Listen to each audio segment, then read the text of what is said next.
Assalamualaikum warahmatullahi wabarakatuh. Alhamdulillah wa kafa.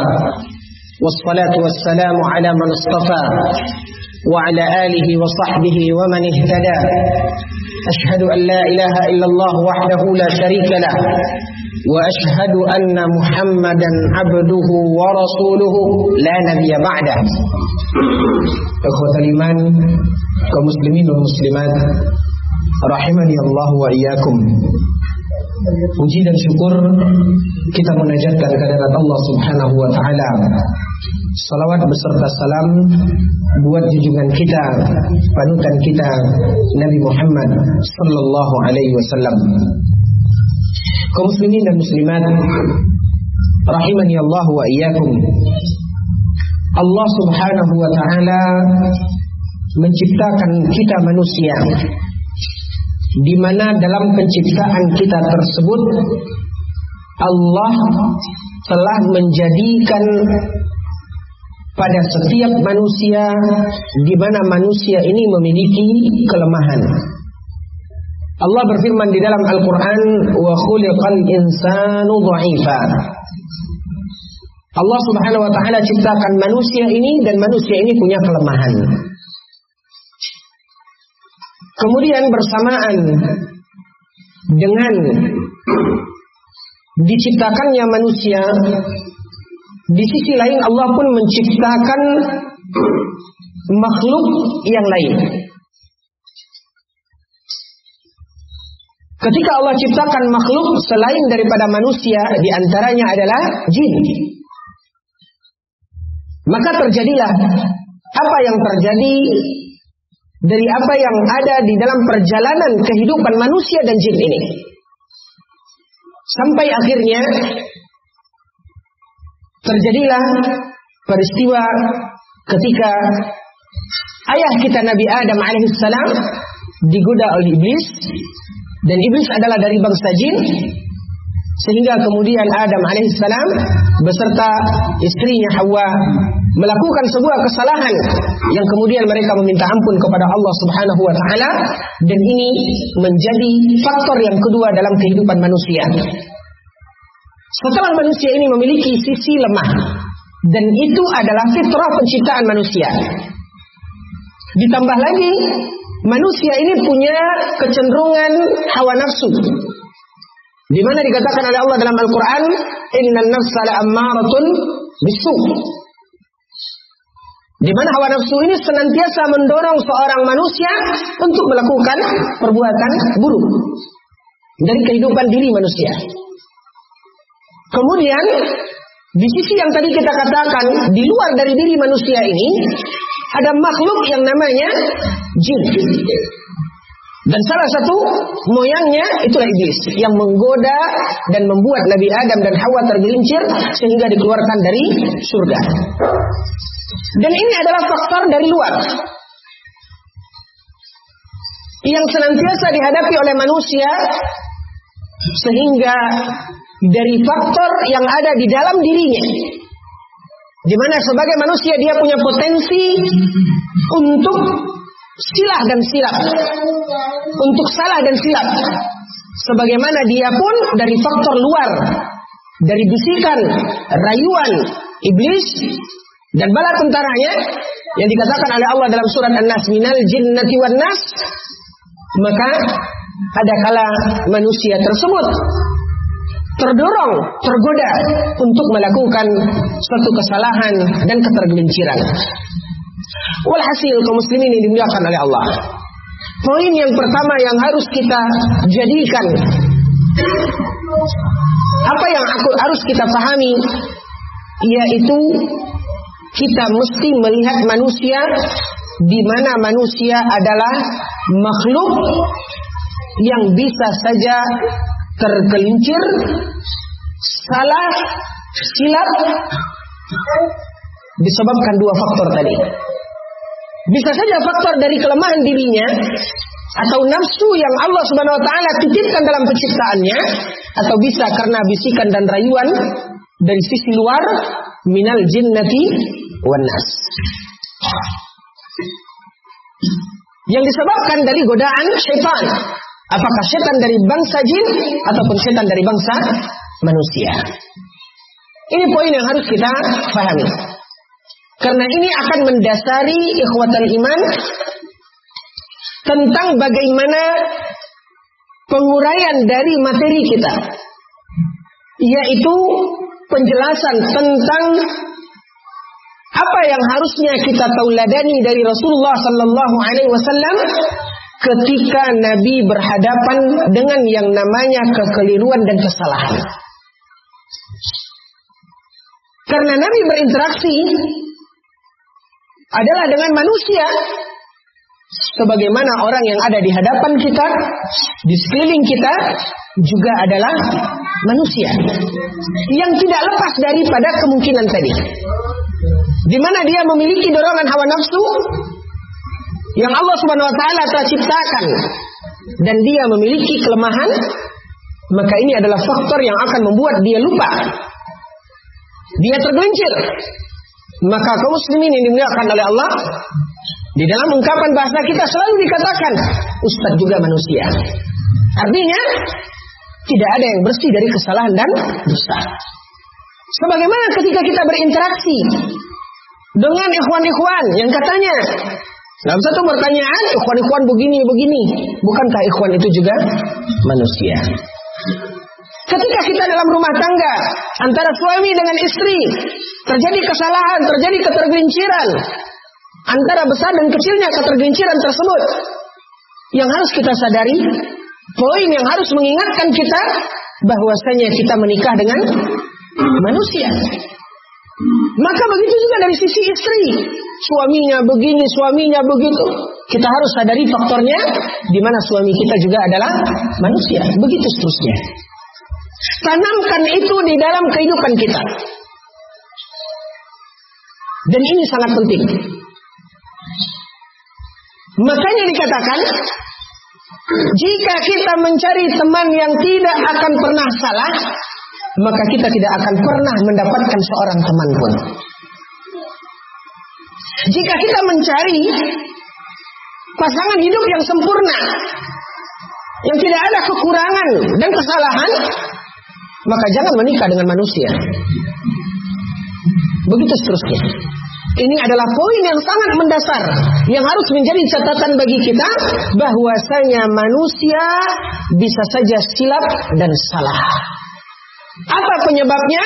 Bisa saja penyebab dari kelemahan yang ada pada dirinya, dorongan hawa nafsu yang ammaratun bisu, dan bisa juga berasal disebabkan dari godaan, bisikan dan rayuan syaitan.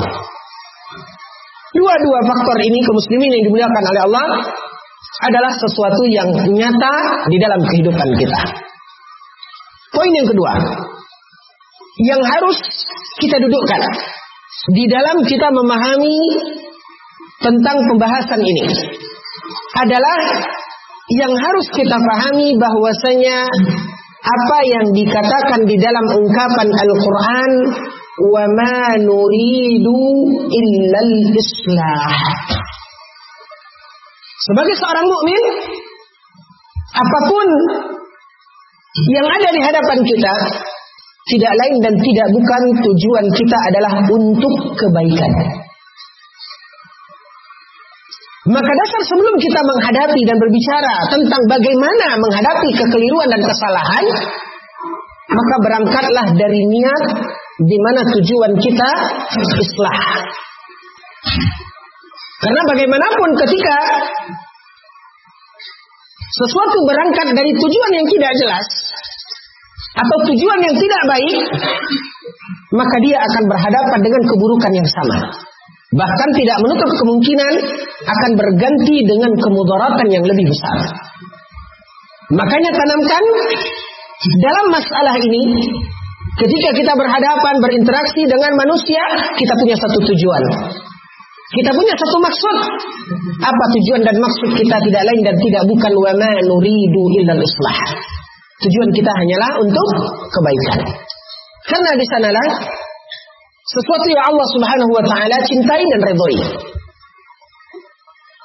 Sebagaimana Allah Subhanahu wa taala berfirman di dalam Al-Qur'an, bahwasanya Allah Subhanahu wa taala yuhibbul muhsinin. Bahwasanya Allah Subhanahu wa taala mencintai kebaikan. Dari sini kaum muslimin yang dimuliakan oleh Allah Tabaraka wa taala, maka barulah kita membangun dan melihat apa dan bagaimana Rasulullah sallallahu alaihi wasallam menyikapi kesalahan tersebut, kembali kepada dua asas tadi. Kalau ini kita lepaskan, kita tidak akan terkontrol untuk menyikapi dengan sikap yang baik pada kesalahan dan kekeliruan orang yang ada di hadapan kita. Maka seperti tadi kita katakan, kita begitu berharap bahwasanya orang di hadapan kita ini sempurna. Seolah-olah tidak boleh dia salah. Seolah-olah dia tidak boleh melakukan apapun yang hal itu adalah sebuah kesalahan. Maka ini berarti kita sudah melupakan sesungguhnya orang yang di hadapan kita ini sebetulnya dia adalah manusia. Karena kalau kita menganggap bahwasanya orang ini adalah orang yang tidak boleh salah, seperti kita memandang, seperti yang tadi di awal saya katakan, harusnya kita selalu menanamkan ustaz juga manusia. Kadang-kadang kita berhadapan dengan si fulan yang kita pandang dia adalah seorang yang bisa kita jadikan panutan, layak kita jadikan uswah. Tetapi ketika dia melakukan satu kesalahan, terlihat oleh kita satu kesalahan, maka kalau kita memandang dia bukan seperti kita memandang manusia, maka itu akan menjadi sesuatu yang besar dalam kepala kita. Kok Ustaz begitu ya? Aduh, ikhwan itu kan yang sama-sama kita di Bali mengaji. Kok dia begitu ya? Lah, anggota Bali mengaji kan manusia semua. Harusnya kita tanamkan itu. Ini yang saya katakan. Tidak bisa kita lepaskan.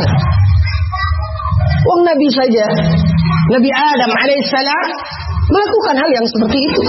Tergoda, mengikuti bisikan dan rayuan syaitan, sehingga akhirnya setelah Nabi Adam alaihissalam dan Hawa melakukan pelanggaran itu, Allah Subhanahu wa taala keluarkan Nabi Adam dan Hawa dari surga, sebagaimana Allah ceritakan dalam surat Al-Baqarah dan juga di surat yang lain di dalam Al-Quran.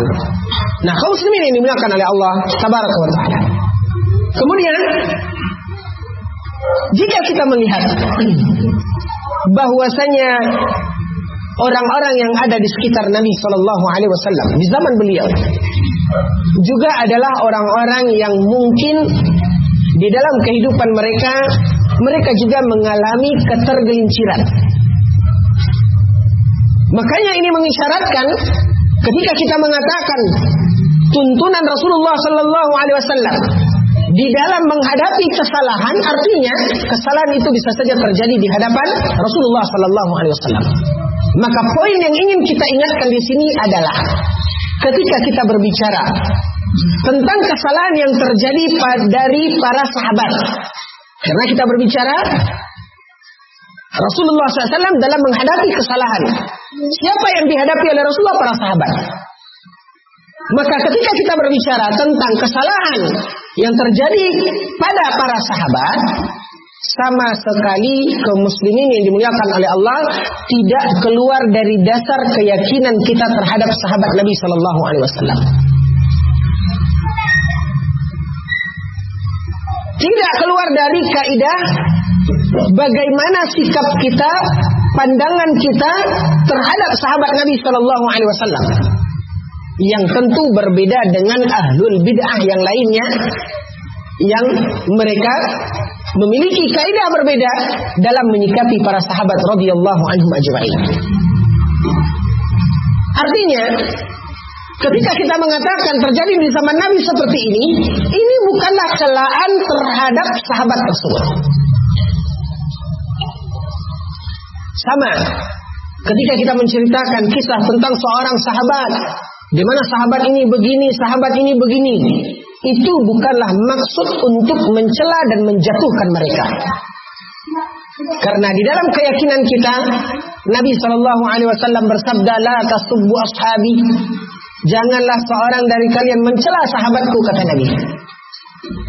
"Lau anfaqtum mithla Uhudin zahaban kalau kalian menginfakkan sebesar Uhud emas, ma balagha nasifah, maka hal itu tidak akan menyamai segenggam infaknya sahabat. Ini kaidah. Dan ini adalah akidah keyakinan kita terhadap sahabat Nabi Sallallahu Alaihi Wasallam. Maka ketika kita melihat apa yang terjadi pada individu sahabat, ini bukanlah bertujuan dan bermaksud sebagai celaan menjatuhkan martabat dan kedudukan sahabat itu di mata kaum muslimin seperti yang dilakukan oleh agama Syiah. Maka di sini kaum muslimin yang dimuliakan oleh Allah Tabaraka wa Taala, yang harus kita garis bawahi, terlepas daripada apa yang kita katakan tentang keyakinan kita terhadap para sahabat, tapi yang pasti di dalam kehidupan sahabat tersebut ada terjadi yang namanya kesalahan. Apa penyebabnya? Tidak lepas dari dua poin yang tadi kita katakan.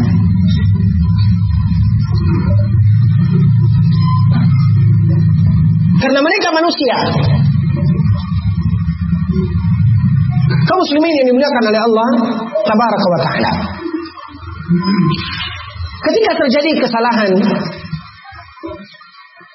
dan tadi kita mengatakan dalam setiap ruang kehidupan kita,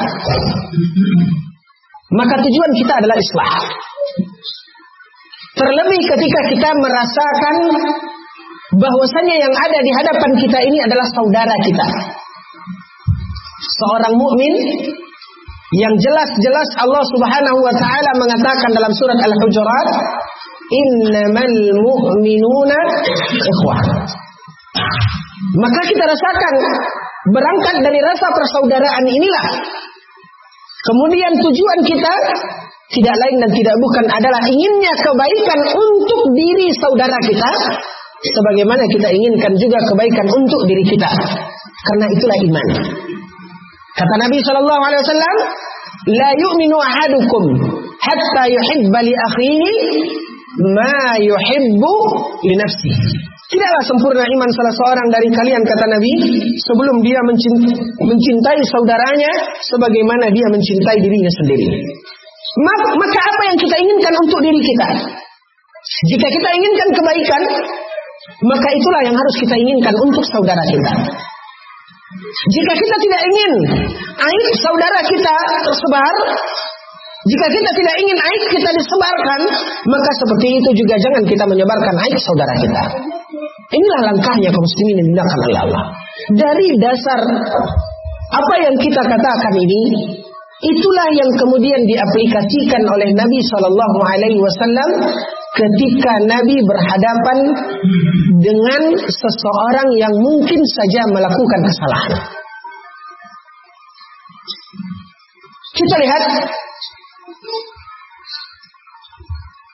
Kita lihat beberapa riwayat yang menyebutkan bagaimana Rasulullah Sallallahu Alaihi Wasallam berhadapan dengan seseorang yang melakukan kesalahan.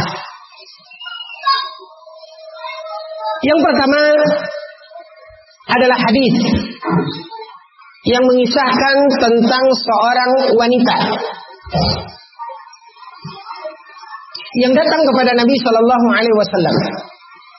Kemudian di hadapan Nabi dia mengakui, ya Rasulullah, inni zanait. Dia mengatakan, ya Rasulullah, aku telah tergelincir melakukan perbuatan zina. Yang kita semua tahu bahwasanya perbuatan zina adalah dosa besar. Ya Rasulullah, inni zanait. Apa kata Rasulullah Sallallahu Alaihi Wasallam ketika telah mengaku perempuan tadi? Lalu dia katakan oleh wanita ini, farjumni, maka rajamlah saya. Artinya wanita ini mengerti hukum yang harusnya dia terima menurut hukum Al-Quran dan hadis Nabi Sallallahu Alaihi Wasallam. Yang ingin kita garis bawahi di sini adalah bagaimana Nabi Sallallahu Alaihi Wasallam menanggapinya. Kata Rasulullah Sallallahu Alaihi Wasallam, Mungkin saja yang engkau lakukan itu tidak sampai zina, tapi hanya muqaddimah.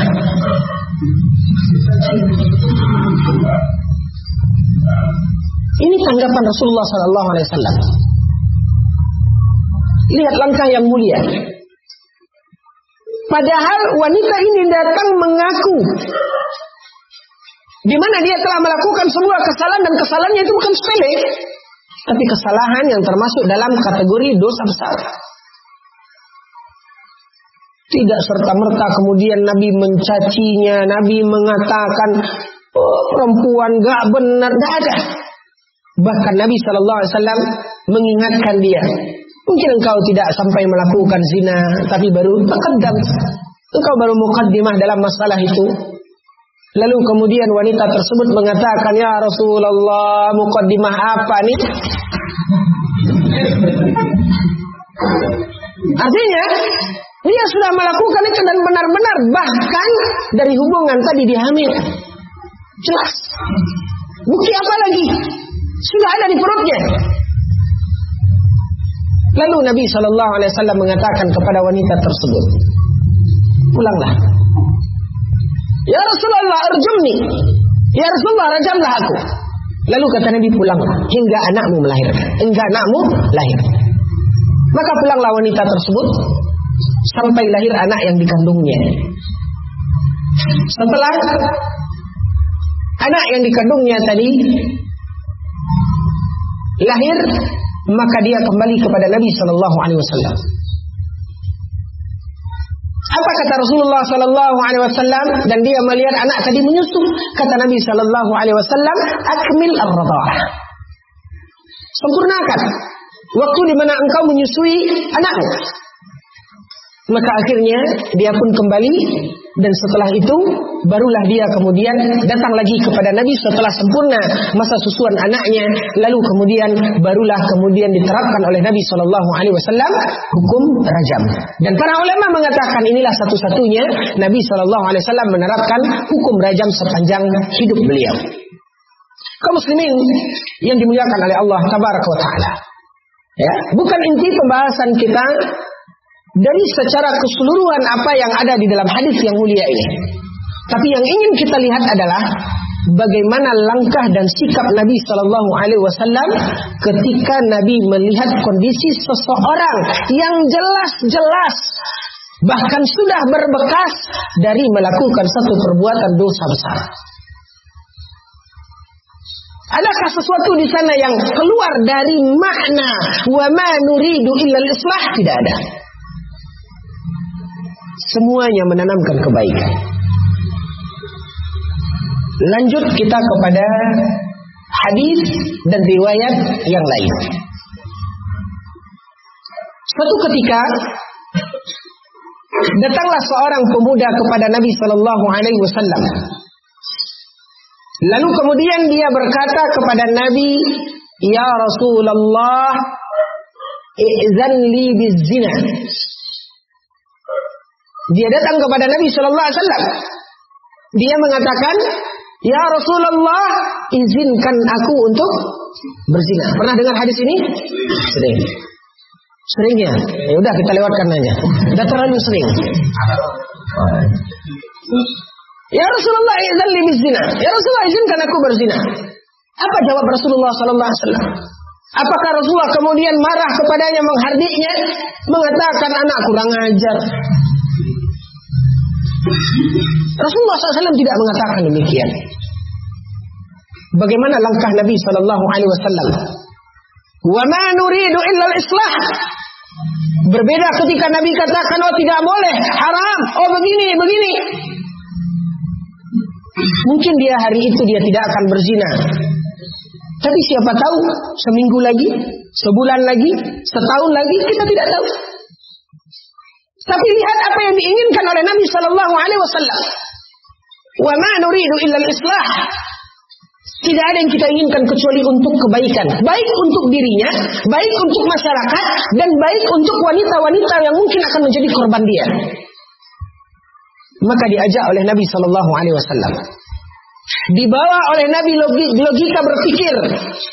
Kata Rasulullah sallallahu alaihi wasallam kepada pemuda tadi, dengan lemah lembutnya Nabi sallallahu alaihi wasallam mengatakan, apa kata Rasulullah kepada pemuda ini? Atardu an takuna dzalika fi ummik? Kata Nabi sallallahu alaihi wasallam, wahai anak muda, Nabi tidak menyentuh, tidak berkomentar tentang permintaan dia tadi. Dan ini adalah adab Nabi. Dan ini adalah cara Nabi sallallahu alaihi wasallam di dalam menjalin komunikasi. Coba lihat. Kita simpan ini dulu. Di dalam sebuah hadis, ketika Rasulullah sallallahu alaihi wasallam menyebutkan tentang sebuah pasukan yang dikatakan oleh Rasulullah di mana mereka adalah orang-orang yang mendapatkan kemuliaan. Lalu tiba-tiba datanglah seorang sahabat.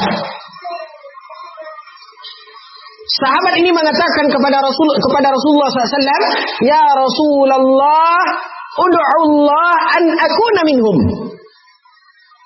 Pernah lagi dengar hadis ini? Enggak, bilang aja. Belum. Makanya pertanyaannya, siapakah sahabat itu? Rasulullah SAW menceritakan tentang sebuah pasukan yang mereka mulia, yang mereka begini, ya, disebutkan oleh Nabi tentang keutamaan dari pasukan tersebut. Lalu kemudian datang seorang sahabat dan dia mengatakan kepada Nabi sallallahu alaihi wasallam, ya Rasulullah, ud'u Allah an akuna minhum. Doakan kepada Allah supaya aku termasuk dalam pasukan itu. Lalu kemudian, ya, lewat pertanyaannya, sudah dapat? Pas? Baik, kita lanjut. Ya. Lalu kata Nabi sallallahu alaihi wasallam, anta minhum. Ya. Wah, udah lewat. Ya, kata Nabi SAW, ya engkau dari mereka. Tidak lama berselang, kucek-kucek datang seorang lagi. Ya Rasulullah, ud'u Allah an akuna minhum. Artinya dia mau daftar juga ke dalam pasukan itu. Dia ingin juga untuk menjadi pasukan itu. Karena kemuliaannya, karena apa yang dikatakan oleh Nabi sallallahu alaihi wasallam sebelumnya. Nah, kaum muslimin yang dimuliakan oleh Allah, sebenarnya orang ini tidak layak. Dia tidak bisa. Tapi lihat bagaimana Nabi membangun jalinan komunikasi yang baik. Apa jawab Nabi? Lah, ente mau juga. Nabi tidak mengatakan demikian. Ini akan menghinakan dia, ini akan membuat dia terpuruk. Ini dia tidak salah. Dia hanya meminta kita keluar sedikit dari tema masalah, dari bagaimana menyikapi kesalahan. Dia tidak salah. Cuman yang ingin kita lihat bagaimana Nabi menjalin cara di dalam komunikasi. Apa kata Rasulullah SAW? Laqad sabaqaka biha Ukasyah. Maknanya ini apa? Maknanya engkau tidak di sini, tapi Nabi tidak tidak langsung mengatakan itu karena itu akan membuat dia bersedih. Makanya Nabi mengatakan ungkapan apa? Laqad sabaqaka biha Ukasyah. Ukasyah telah lebih dulu. Kalau kalimat ini disambungkan, Ukasyah sudah ente tidak pantas kan gitu. Tapi tidak keluar. Ya. Banyak contoh-contoh riwayat seperti ini bagaimana kelembutan Nabi sallallahu alaihi wasallam. Bagaimana Nabi sallallahu alaihi wasallam membangun jalinan komunikasi yang baik, dan ini juga yang Nabi sallallahu alaihi wasallam terapkan di dalam mengobati kekeliruan dan kesalahan pemuda yang datang kepada Nabi meminta izin untuk berzina. Nabi tidak marah, Nabi tidak memurkainya, Nabi tidak menghujatnya. Akan tapi kemudian Nabi SAW mengatakan, coba pikir, atardu an takuna dzalika fi ummik. Apakah engkau rela jika ada seorang laki-laki berzina dengan ibumu? Jika seandainya wanita yang engkau berzina dengannya tadi dia punya anak, Maka bagaimana posisi anaknya jika engkau berzina dengan ibunya? Atarda an takuna dzalika fi ummik? Laki-laki itu mengatakan, "Dah. Aku tidak akan rela." Atarda an takuna dzalika fi bintik? Apakah engkau rela hal itu terjadi pada putrimu? Dia menjawab, "La." Atarda an takuna dzalika fi ukhtik? Apakah engkau rela hal itu terjadi pada saudara perempuanmu? Dia katakan tidak. Atarda an takuna dzalika fi ammatik? Disebutkan oleh Nabi sallallahu alaihi wasallam wanita-wanita yang ada hubungan nasab dengan laki-laki tersebut. Ibunya, anaknya, kakak, saudaranya, bibinya, baik dari ayah ataupun dari ibu. Itu dipertanyakan kembali oleh Nabi sallallahu alaihi wasallam sehingga kemudian dia berpikir. Maka dikatakan oleh perawi hadis tersebut, akhirnya pemuda tadi adalah menjadi cerminan dalam bagaimana dia ghaddul basar. Jangankan untuk berzina, dalam ghaddul basar dialah contohnya.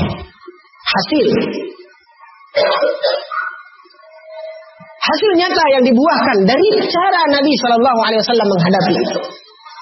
Nah, inilah kaum muslimin yang dimuliakan oleh Allah. Yang diajarkan oleh Nabi Shallallahu Alaihi Wasallam yang jelas-jelas di hadapan beliau adalah kesalahan. Ini yang kadang-kadang tidak kita lihat ketika kita ingin berinteraksi dengan seseorang yang salah di hadapan kita. Karena kita punya dorongan dan motivasi yang berbeda dengan dorongan dan motivasi yang dimiliki oleh Nabi Sallallahu Alaihi Wasallam. Kemudian berikutnya kaum muslimin yang dimuliakan oleh Allah, harus juga kita melihat bahwasanya Rasulullah Sallallahu Alaihi Wasallam pernah berhadapan dengan seorang sahabat. Ketika Rasulullah mengutus seorang sahabat untuk menjadi imam. Ketika Rasulullah mengutus seorang sahabat untuk menjadi imam di satu kaum. Pernah dengar hadis ini? Kita lanjutkan sedikit sebelum kita ajukan pertanyaan. Lalu diutus oleh Nabi Sallallahu Alaihi Wasallam sahabat tadi ke suatu kaum untuk menjadi imam. Dan sahabat tersebut membaca dalam bacaan salatnya bacaan yang panjang. Sampai akhirnya ada di antara makmumnya yang cabut. Artinya dia keluar dari jamaah. Akhirnya dia salat sendirian. Pertanyaannya, siapakah nama sahabat yang jadi imam tadi? Hah? Ikhtalafal ulama. Ibnu Mas'ud, Abdullah bin Abbas, Muaz bin Jabal. Yang benar adalah yang ketiga. Sampailah berita tersebut ke telinga Nabi Sallallahu Alaihi Wasallam. Lihat, ketika Nabi Sallallahu Alaihi Wasallam mendengarkan kisah tentang Muaz yang mengimami suatu kaum dengan bacaan yang panjang sampai ada di antara makmumnya yang keluar, maka di sini dilihat oleh Nabi Sallallahu Alaihi Wasallam orang tersebut keluar karena Muaz membaca panjang, dia tidak tahan.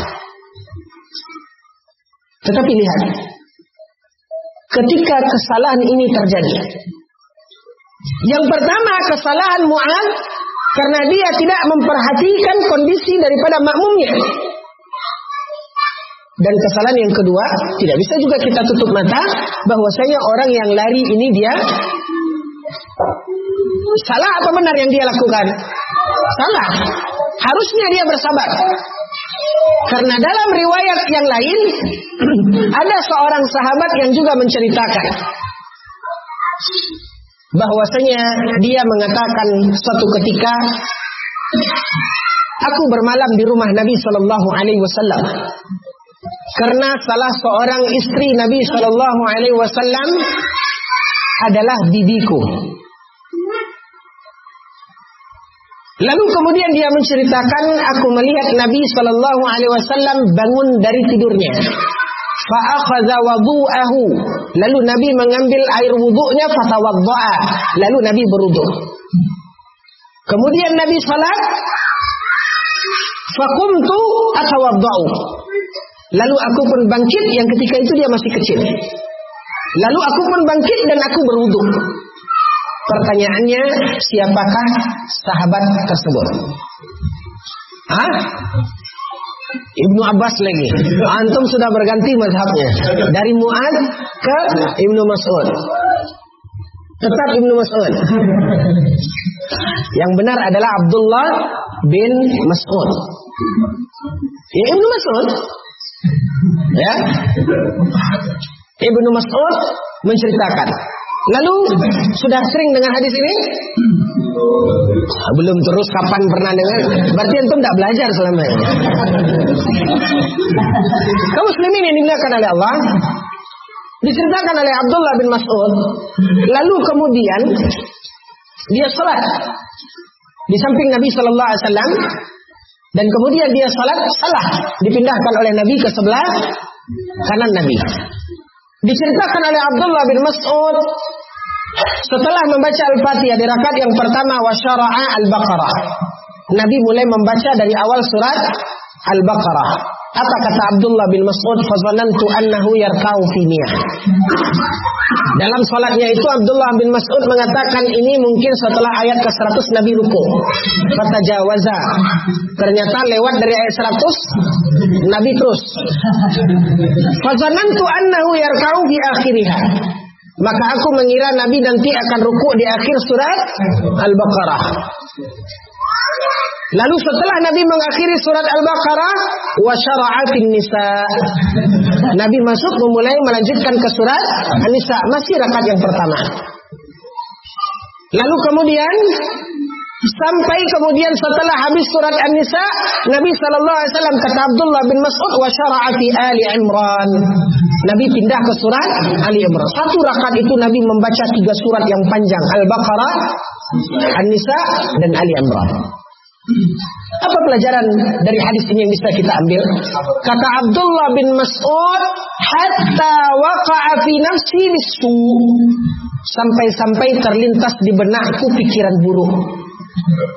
Ketika dia sholat di samping Nabi itu, sampai-sampai terlintas di benaknya pikiran buruk.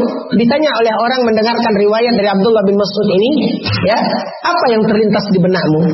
Kata Abdullah bin Mas'ud, aku nyaris meninggalkan Nabi.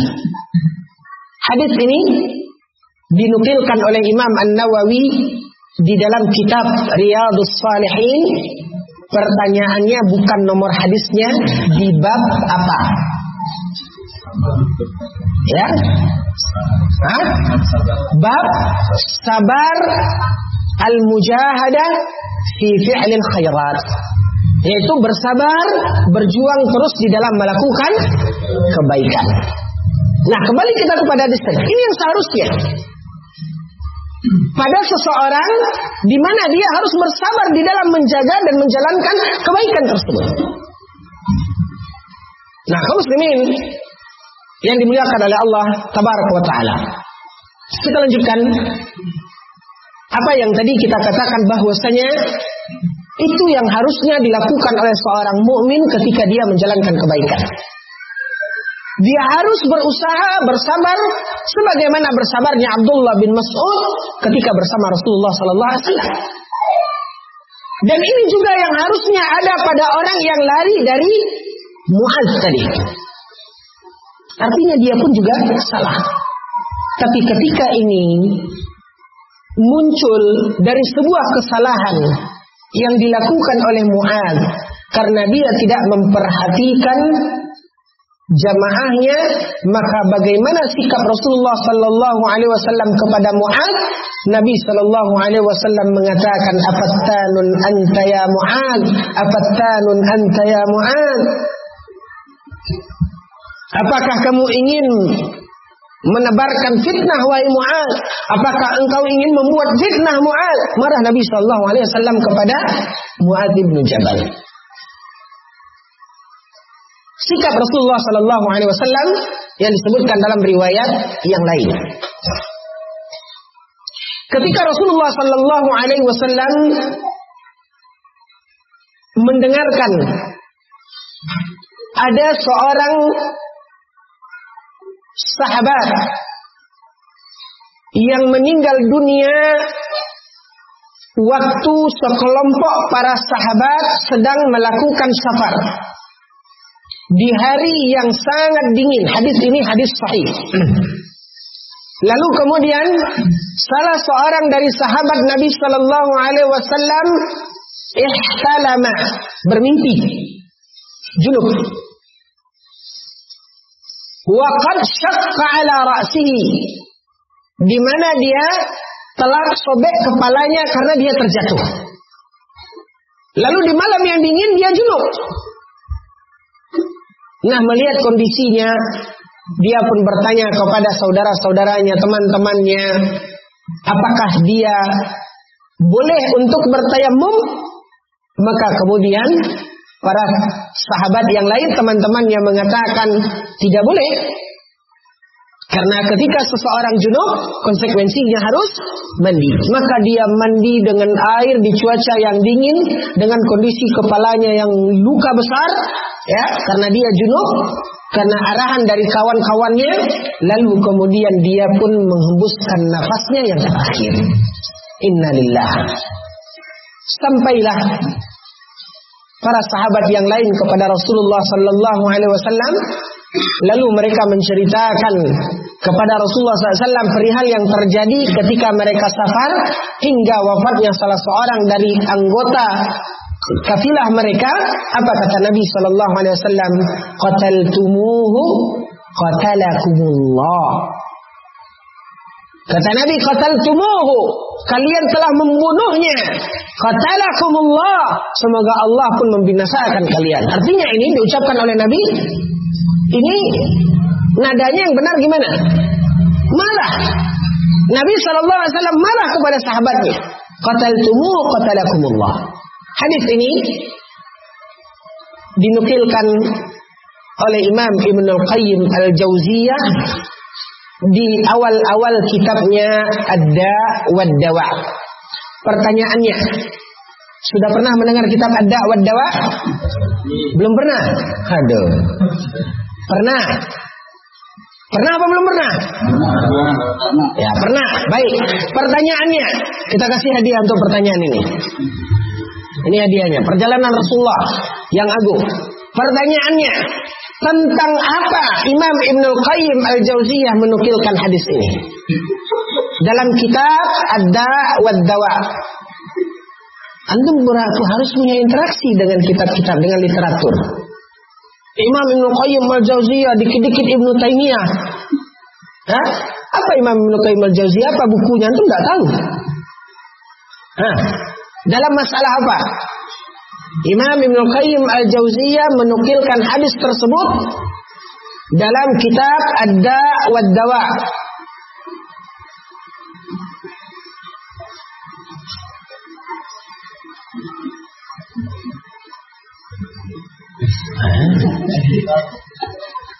Dalam masalah apa? Silakan mau cari Google, saya tunggu waktunya. Silakan.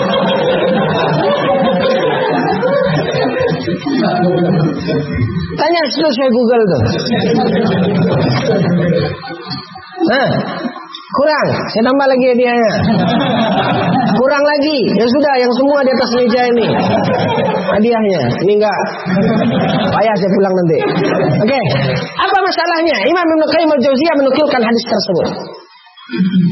Kitab Ad-Da' wad-Dawa'. Apa artinya Ad-Da' wad-Dawa'? Obat dan penawarnya. Dalam masalah apa Imam Ibnu Qayyim Al-Jauziyah menukilkan hadis tersebut? Di mana Imam Ibnu Qayyim Al-Jauziyah berdalil dengan hadis tersebut ketika mengatakan bahwasanya kebodohan itu adalah penyakit. Allah tidak menurunkan penyakit kecuali Allah turunkan obatnya. Dan salah satu penyakit yang dikatakan di sini, di antara penyakit itu adalah kebodohan. Apa obatnya? As-su'al, bertanya. Kenapa kalian menjawab begitu saja tanpa kalian mencari tahu terlebih dahulu? Qataltumu qatalakumullah. Maka ini dinukilkan oleh Imam Ibnu Qayyim al-Jauziyah tentang masalah bahwasanya kebodohan itu adalah penyakit dan penawarnya adalah as-su'al, bertanya. Baik, kembali kita kepada pokok bahasan kita. Tadi kita katakan bahwasanya Rasulullah sallallahu alaihi wasallam ada kalanya juga menyikapi para sahabat ketika mereka melakukan kesalahan seperti itu. Nabi sallallahu alaihi wasallam marah, qataltumuhu qatalakumullah. Riwayat selanjutnya. Suatu ketika seorang sahabat dalam jihad, sampailah terjadi pertarungan antara seorang sahabat dengan seorang kafir. Duel dalam peperangan itu. Ya. Setelah melalui berbagai macam jurus dan gaya, maka sahabat tadi berhasil untuk melumpuhkan, takedown, sampai dia jatuh orang kafir tersebut, dan dia berhasil duduk di atas dada orang kafir tadi. Maka dia akan menghunuskan pisaunya untuk membunuh orang kafir ini. Begitu dia akan membunuh, maka kafir tadi mengucapkan dua kalimat syahadat. Asyhadu an la ilaha illallah Muhammad Rasulullah. Pernah dengar hadis ini? Pernah. Ya. Lalu ketika tetap dia bunuh orang kafir tadi, sampailah berita itu kepada Nabi sallallahu alaihi wasallam. Ketika sampai kepada Nabi berita itu, apa kata Rasulullah sallallahu alaihi wasallam dan bagaimana sikap Nabi terhadap apa yang dikatakan sampai berita itu kepada beliau? Maka beliau bertanya, kenapa engkau membunuhnya? Lalu kemudian Rasulullah sallallahu alaihi wasallam dijawab oleh orang tadi bahwasanya dia mengatakan itu karena takut sudah hampir saya bunuh, karena takut dibunuh supaya saya tidak jadi membunuhnya, makanya dia langsung ucapkan syahadat. Apa kata Nabi sallallahu alaihi wasallam? Dan Nabi marah. Nabi mengatakan, hal syaqaqta qalbah, apakah engkau telah belah dadanya? Nah, inilah sebuah kesalahan kaum muslimin yang dimuliakan oleh Allah ketika kita menghukum apa yang ada dan kita berusaha untuk menghukum, ya, dan menjangkau apa yang ada di dalam hati seseorang. Maka ini adalah sebuah kesalahan yang kemudian juga disikapi oleh Nabi sallallahu alaihi wasallam dan Nabi marah kepada orang tersebut. Masih banyak kaum muslimin yang dimuliakan oleh Allah kalau kita kumpulkan dan kita ingin memetik dan mengutip apa langkah-langkah Nabi Shallallahu Alaihi Wasallam ketika Nabi berhadapan dengan masalah, ya, ketika ada orang yang melakukan kesalahan di hadapan beliau, maka bisa kita lihat dari hadis-hadis dan riwayat yang ada masanya Nabi menghadapi orang tersebut dengan lemah lembut. Lihat seorang yang berzina, bahkan ditanggapi oleh Nabi dengan baik. Lalu kemudian disuruh oleh Nabi untuk pulang. Sebagaimana seorang pemuda di masa mudanya dia gejolak nafsunya yang begitu tinggi, maka dia minta izin kepada Nabi untuk berzina. Nabi tidak marah. Nabi justru membawa dia berpikir menjalin jalinan komunikasi yang baik sehingga akhirnya terwujud kebaikan untuk diri orang tadi dan orang-orang yang ada di sekitarnya. Tapi ada masanya juga Rasulullah Sallallahu Alaihi Wasallam menyikapi kesalahan itu dengan marah dan keras. Artinya, masalah di dalam menghadapi kesalahan itu bisa dengan lemah lembut dan bisa dengan kekerasan. Menyikapi masalah bisa dengan dua metode tadi. Ada kalanya dengan lemah lembut dan ada kalanya dengan kekerasan. Dengan lemah lembut terus Ini tidak benar. Sebagaimana juga mengandalkan selalu kekerasan, ini pun adalah sebuah kesalahan. Ini yang harusnya kita tanamkan di dalam apa yang kita lihat menurut hadis-hadis tentang bagaimana Rasulullah SAW menyikapi kesalahan tersebut. Lalu apa tolak ukurnya?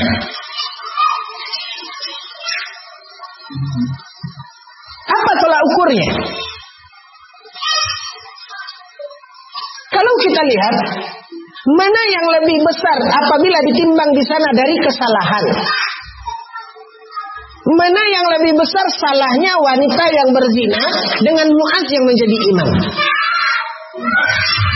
Kalau kita timbang, Mbak, kalau ada timbangan dosa, mana yang lebih besar dosanya? Kalau ini ada sebuah kesalahan, mana yang lebih besar salahnya? Wanita yang hamil dari hasil perzinaan dari Mu'adz yang mengimami sholat. Zina. Semua orang akan mengatakan demikian.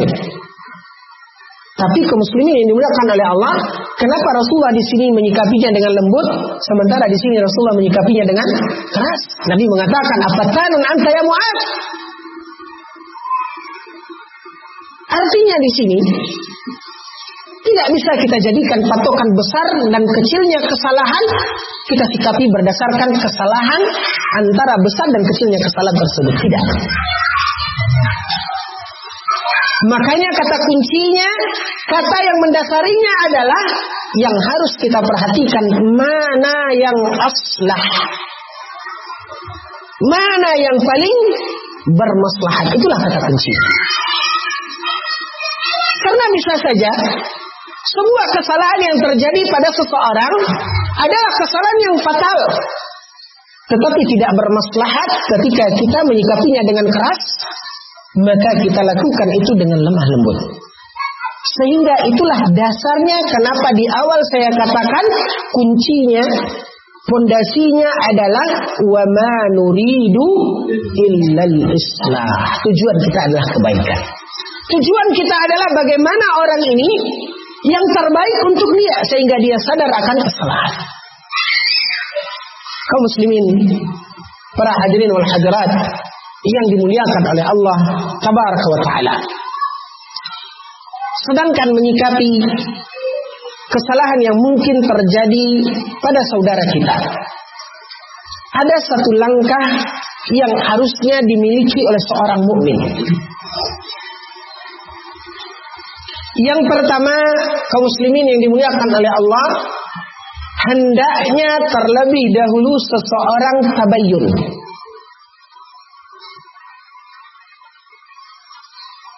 Hendaknya seseorang terlebih dahulu tabayyun.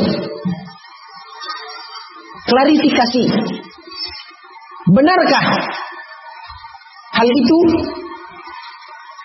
Sebagaimana Nabi SAW mengklarifikasi terlebih dahulu dari ucapan 3 orang pemuda yang datang kepada istri Nabi SAW, bertanya kepada istri Nabi an amalihi fis-sir. Yang mereka bertanya kepada istri Nabi tentang apa yang dilakukan oleh Nabi di dalam amalnya ketika beliau di rumah sendiri. Lalu disebutkan, diceritakan oleh Ummahatul Mukminin bagaimana Nabi SAW hatta yatakalluha, hingga mereka menganggap diri mereka ini sangat jauh dibandingkan dengan ibadah Nabi SAW. Salah satunya hadis yang diceritakan oleh Abdullah bin Mas'ud tadi. Ini ibadah Nabi ketika Nabi sendiri di rumah. Sehingga mereka menganggap begitu minimnya ibadah dan ketaatan mereka. Faqala rajulun sa'aqumul lail wa anam. Salah seorang di antara mereka mengatakan, aku akan qiyamul lail terus. Kalau Nabi saja Al-Baqarah, An-Nisa, Ali Imran, seharusnya kita orang-orang yang penuh dengan dosa ini harusnya kita lebih dari itu, kan gitu. Itu pandangan mereka. Maka satu di antara mereka mengatakan, sa'aqumu wala anam. Aku akan salat malam sepanjang malam dan tidak akan tidur. Yang kedua mengatakan bahwasanya sa'asumu wala uftir. saya akan terus berpuasa dan tidak akan pernah tidak puasa. Artinya puasa terus. Shaumul wisal. Puasa terus. Lalu yang ketiga mengatakan bagaimana ketekunan ibadah Nabi SAW dan dia merasa bahwasanya dia akan terlalaikan ibadahnya kalau dia menikah. Maka kemudian dia mengatakan wala atazawwajun nisa. Aku tidak akan menikah. Setelah itu kaum muslimin yang dimuliakan oleh Allah, Nabi SAW klarifikasi terlebih dahulu kepada mereka. Apa kata Nabi? Ama kultum kadza wa kadza. Nabi mendengar, Nabi mengetahui bahwasanya 3 orang ini mengatakan seperti itu. Tetapi untuk memastikan Nabi kembali bertanya kepada dia, Ana qultum kadza wa kadza. Kaliankah yang mengatakan begini dan begini? Setelah mereka mengatakan iya, sudah jelas bagi Nabi merekalah pelakunya, merekalah orang yang telah melakukan kesalahan dalam ucapannya tersebut, maka barulah kemudian Nabi Shallallahu Alaihi Wasallam meluruskannya. Tidak jarang kaum muslimin yang dimuliakan oleh Allah, kita telah meluruskan yang kita anggap adalah kesalahan yang terjadi, tapi yang kita luruskan bukan pelakunya. Maka perlunya tabayun terlebih dahulu sehingga kita tidak salah sasaran. Kita hebat memanah, terkena kepada sasarannya, tapi sayang yang jadi sasaran kepala orang. Itu ibaratnya. Maka tabayun dulu kita, mana sasaran kita? Ya. Benarkah lingkaran, titik dalam lingkaran tersebut adalah sasaran kita? Jangan sampai yang kita bidik itu adalah kepala orang. Memang kita piawai dalam memanah, tetapi harus tabayun dulu. Yang kedua, kaum muslimin yang dimuliakan oleh Allah, jika seandainya ada kesalahan yang terjadi pada saudara kita, langkah awal seorang mukmin ketika dia mendengar si fulan melakukan kesalahan, maka hendaknya dia menanamkan dalam dirinya al-mubarrirat. Apa itu al-mubarrirat? Kemungkinan alasan yang dimiliki oleh saudaranya tadi. Kalau kita melihat atau mendengarkan seseorang tergelincir melakukan kesalahan, tetap dalam azas yang tadi kita katakan, artinya kita memandang dia adalah manusia, tujuan kita adalah kebaikan, maka langkah awalnya sebelum kita masuk kepada pencegahan, hendaklah kita terlebih dahulu memberikan alasan-alasan yang mungkin dimiliki oleh saudara kita tadi. Ketika kita melihat misalnya waktu kita buru-buru karena sudah hampir waktu masuk waktu salat, kita buru-buru. Begitu kita buru-buru masuk ke masjid, memutar, ingin parkir motor kita, nampak oleh kita ada saudara kita yang biasa ngaji, masih duduk-duduk minum kelapa muda di pinggir jalan. Padahal orang salat. Sampai kita keluar dari masjid, nampak dia masih minum di situ. Artinya dia tidak salat. Sementara kita tahu saudara kita ini, kaum muslimin yang dimuliakan oleh Allah, sebagai seorang mukmin, tanamkan dulu di dalam diri kita adanya mubarrirat. Jangan langsung kita membuka celah dan pintu lebar untuk syaitan. Tapi tanamkan dulu dalam diri kita. Kenapa ya? Kenapa dia kok orang salat dia masih duduk di situ? Oh mungkin, ya mungkin. Di mana tadi dia pulang dari safar. Nah sebelum dia sampai di jalan, waktu dia sholat zuhur, dia sudah jamak dengan asar. Makanya dia tidak sholat, dia duduk di situ. Ada alasan kemungkinan celah sehingga saudara kita tersebut tidaklah salah ketika yang dia lakukan itu. Ini yang namanya mubarrirat. Yang harusnya seorang mukmin tanamkan dan kedepankan itu pada saudaranya. Sehingga tidak ada su'udzan, tetapi yang ada adalah husnudzan. Inilah aplikasi kaum muslimin yang dimuliakan oleh Allah dari ayat yang dikatakan oleh Allah Subhanahu wa taala, ya ayyuhalladzina amanu ijtanibu katsiran minadh-dhann. Kalau kita disuruh untuk mencari alasan yang baik, sehingga bagaimanapun pandangan kita kepada saudara kita tidak berubah dari yang baik menjadi buruk. Apalagi ketika kita beraksi untuk mengorek-ngorek, mencari tahu kesalahan dan kelemahan saudara kita. Allah Subhanahu wa taala berfirman, "Wala tajassasu." Janganlah kita memata-matai saudara kita. Sadar atau tidak ikhwatal iman, kadang-kadang kita suka memata-matai, mengorek-ngorek, mencari tahu ini saudara kita ini apa ya? Ngapain dia ya? Yang tujuan kita tadi adalah ingin mencari kesalahan dia. Sampai-sampai kadang-kadang, na'udzubillah, ini realita kehidupan yang terjadi juga di kalangan ikhwan-ikhwan kita dan akhwat-akhwat kita. Bahkan untuk tahu dia ingin meletakkan nilai rapor bagi seorang ikhwan, dia mewawancari anak ikhwan tadi. Tajassus.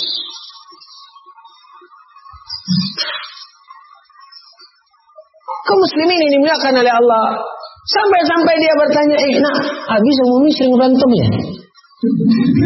Ya anak yang polos dia suka. Dia bilang, iya, bosan dengarnya. Anak kecil dia kan, cuman Anda yang bertanya. Kenapa Anda bertanya? Kenapa Anda mengatakan, menanyakan itu kepada anaknya? Wala tajassasu. Ketika terlihat oleh kita satu kesalahan, mungkin ya terdengar bohong di rumah. Jangan katakan di hati kita, usianya lagi berantem sama istrinya. Yang harusnya kita ini kan husnuzan kita, sesuatu yang baik. Oh mungkin dia terpeleset lagi nyuci piring, licin, jatuh piringnya, bang, sekali lagi. Waduh, mubariratnya apa? Oh tadi belum dilap, belum sempat dilap, jatuh lagi. Mubarirat. Ini yang seharusnya kita tanamkan dalam diri, bukan sesuatu yang buruk, bukan su'udzan. Nah inilah yang terjadi kaum muslimin yang dimuliakan oleh Allah. Seringnya kita menanamkan su'udzan kepada saudara kita, ini tidak boleh. Bahkan kadang-kadang sudah berusaha kita sebaik mungkin untuk mencarikan alasan bagi saudara kita ini, kadang-kadang setan masih terus berusaha untuk masuk. Karena itulah setan. Salah seorang ulama, yaitu Syekh Abdul Muhsin Al-Abbad, hafizahullah ta'ala, ketika beliau menyebutkan kesalahpemahaman pada pemuda-pemuda yang berpemahaman khawarij radikal, di mana mereka melakukan aksi-aksi teror yang mereka anggap itu adalah jihad.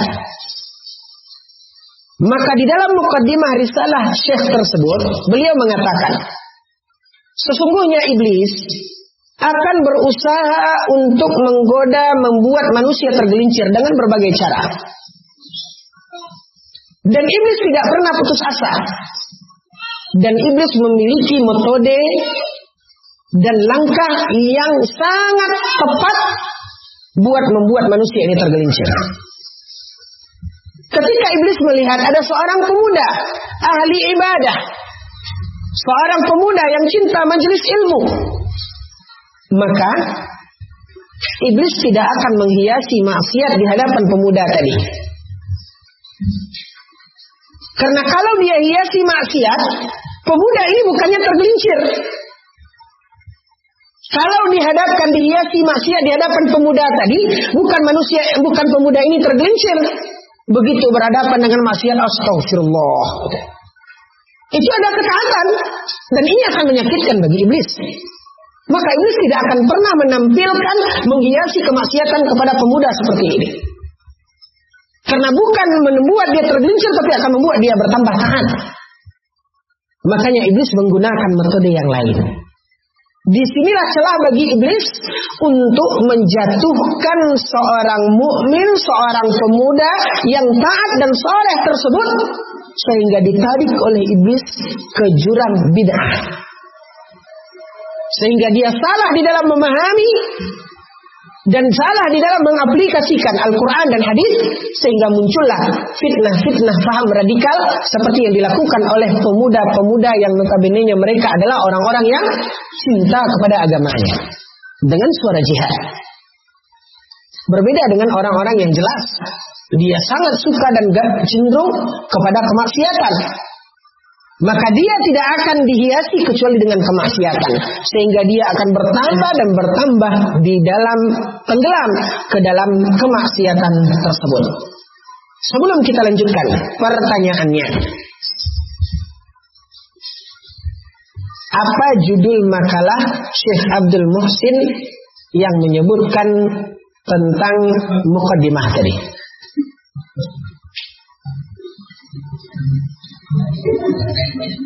Ya, sak meja-mejanya hadiahnya udah. Kursinya jangan, saya masih duduk. Hah? La. Rifqan ahli sunnah, bukan itu.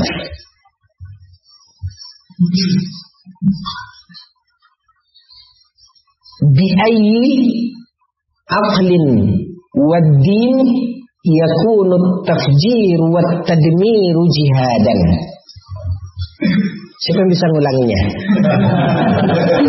Makalah yang ditulis oleh Syekh Abdul Muhsin Al-Abbad hafizahullah taala. Artinya, arti lepasnya, baik secara akal ataupun secara agama. Apa alasannya mengatakan teroris dan pemboman tersebut adalah jihad? Tidak bisa diterima dari sisi akal ataupun dari sisi agama. Bi ayyi aqlin wad din yakunu tafjiru wat tadmiru jihadan. Baik. Yang ingin kita katakan di sini adalah ketika seseorang telah mencari mubarrirat, maka iblis tidak akan tinggal diam. Iblis akan berupaya memoles dengan yang lain. Dia tidak akan begitu kita mencarikan alasan buat saudara kita, dia tidak serta-merta meninggalkan kita dan langsung pulang, tidak. Tapi dia akan berpikir lagi dan membuat lagi apa alasan untuk kita tergelincir.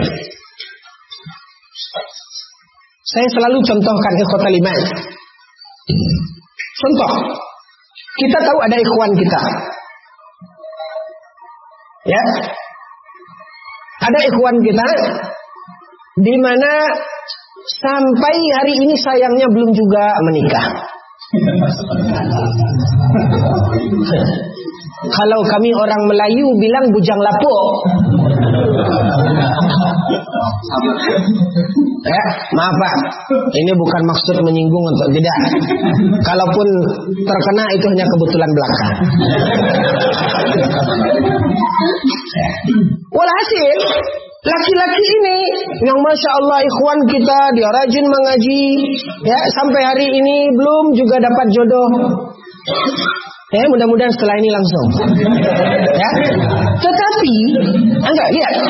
Tetapi satu ketika kita melihat dia berjalan dengan seorang ya akhwat lah. Akhwat itu kan terbagi-bagi juga, ada yang ori, ada yang KW, ada juga. Ya kan itu istilah orang kan begitu. Ya. Ketika kita lihat dia jalan, harusnya itu kan sebuah kesalahan yang akan menuntun kita untuk berpikir buruk terhadap saudara kita ini. Kok dia ikhwan kita ngaji, kok jalan sama cewek? Ya, lalu kemudian harusnya ketika kita melihat itu tanamkan dulu, bukan siapa dia? Itu tajassus namanya.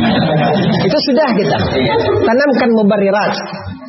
Ya, artinya ketika kita melihat itu nampak oleh kita ya sudah. Kenapa dia lihat terus? Enggak, saya tabayun, benar gak ikhwan itu ya? Itu celah setan juga, Pak. Ya. Lalu kemudian kita tanamkan mubarirat dalam diri kita. Oh, bisa saja mungkin itu saudaranya, oh adiknya mungkin. Kan gitu. Kita yakin masa mungkin saudara kita dia ya jalan sama cewek pacaran begini, tentu tidak mungkin. Oh, itu adiknya itu. Setelah kita mencarikan mubarirat, apakah iblis langsung meninggalkan kita? Oh, ini anak nggak mempan, udah pulang saya. Enggak. Iblis akan membisikkan lagi. Kalau dibilang adeknya, dia hitam, perempuan itu kok putih. Masih ada celah ikhwatal iman. Apalagi kalau kita membuka selebar-lebarnya. Ini yang kita maksudkan. Lihatlah, saudara kita itu dengan husnudzan, karena dia adalah saudara kita. Karena belum tentu jalan pikiran kita tadi seperti kita berusaha untuk mengatakan dia salah, dia begini dan sebagainya, ikhwatal iman, lalu kemudian hal itu akan membuka dan melebarkan pintu dan celah bagi syaitan untuk membuat kita tergelincir. Tidak masalah kemudian karena kita ingin supaya kawan kita ini tidak tergelincir, maka melangkah kita kepada bentuk yang namanya nasihat. Ya, kita nasihati, kita sampaikan, tentu dengan apa? Apa yang dikatakan oleh Nabi, ud'u ila sabili rabbika bil hikmah wal mau'izatil hasanah wajadilhum billati hiya ahsan. Tergantung apa yang kita hadapi, tetapi hendaknya kita melakukan itu dan tujuan kita adalah menasihati.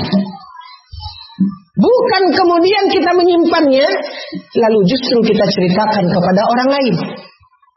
Yang sering terjadi seperti itu. Kita menyimpannya, bukan langsung kepada orangnya dengan tujuan menasihati, tapi justru kita menyebarkan aib itu kepada orang lain. Ketika kita tahu, kita nampak. Inilah yang sering terjadi. Padahal kita tahu dosa daripada ghibah. Wala yaghtab ba'dukum ba'dha. Ayuhibbu ahadukum an ya'kula lahma akhihi maitan fakarihtumu. Dosanya kita tahu sama dengan makan bangkai saudara kita. Dalam masalah ghibah ikhwatal iman, dalam sebuah hadis yang dikeluarkan oleh Imam Muslim dari hadis Abi Hurairah radhiyallahu anhu, ketika Nabi sallallahu alaihi wasallam mengatakan, "Ata'lamuna manil ghibah?" Ata'lamuna mal ghibah? Tahukah kalian apa yang dinamakan dengan ghibah? Dijawab oleh Rasulullah, oleh para sahabat, Allah wa rasuluhu alam. Lalu kemudian Nabi sallallahu alaihi wasallam mengatakan, ghibah itu adalah zikruka akhaka bima yakrah. Ya, zikruka akhaka bima yakrah. Yaitu menyebutkan kesalahan saudaramu kepada orang lain di belakang dia. Menyebutkan kekurangan yang tidak disukai oleh saudaramu kepada orang lain di belakang orang tersebut. Itu yang namanya ghibah. Lalu bertanya para sahabat, afara'aita in kana, afara'aita ya Rasulullah, afara'aita in kana fi akhi ma aqul? Ya Rasulullah, bagaimana kalau seandainya yang saya katakan itu benar? Memang dia lakukan. Apa kata Rasulullah SAW? In kana fi akhika ma taqulu faqad ihtabtahu. Justru ketika yang engkau katakan itu, yang engkau ceritakan kepada orang lain itu adalah memang sesuatu yang terjadi pada orang itu, berarti itulah ghibah. Wa illam yakun fihi faqad bahatta. Kalau yang engkau ceritakan itu adalah sesuatu yang tidak dia lakukan, itu bukan ghibah namanya, tapi namanya fitnah. Ini dalam hadis Nabi sallallahu alaihi wasallam. Maka kalaupun yang kita katakan, kita ceritakan kepada orang lain, itu adalah fitnah, ya, maka ini dosanya lebih besar. Dan kalaupun yang kita ceritakan itu adalah sesuatu yang benar-benar terjadi, itulah yang namanya ghibah. Dan anehnya, ghibah ini adalah sesuatu yang enak, seperti permen, yang jarang kita kaum muslimin yang dilakukan Allah, jelas-jelas itu ghibah, kita pun tenggelam dalam hal itu. Ya, makanya seorang ustaz mengatakan kita ini adalah para kanibal. yang suka makan bangkai saudara kita. Padahal ini juga satu kesalahan yang harusnya dicegah, yang harusnya dihentikan. Nah, kaum muslimin yang dimuliakan oleh Allah, ya, dalam masalah menyebutkan keburukan orang lain, berarti di situ ada dua. Yang pertama tadi namanya ghibah. Kalau kita menceritakan keburukan orang lain yang betul-betul ada pada dia kepada orang lain. Kalau yang kita ceritakan kepada orang lain, kita menceritakan si A kepada si C, dan yang kita ceritakan itu tidak benar, maka itu namanya fitnah. Nah, sekarang bagaimana kalau kita menyebutkan keburukan orang lain di hadapan orang yang memiliki kekurangan itu? Kalau ghibah tadi kan kita menceritakan keburukan si A kepada si C, kita si B. Ya, kita menceritakan keburukan si A kepada si B. Sekarang kita ceritakan, kita sebutkan keburukan si A itu di hadapan si A. Terpuji atau tercela? Kalau tercela apa namanya?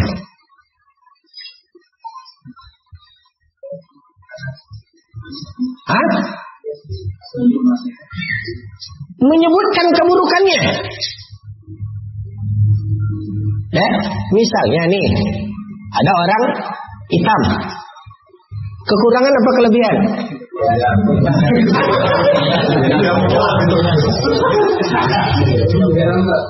Hah? Nah, udah, kalau hitam itu kan relatif.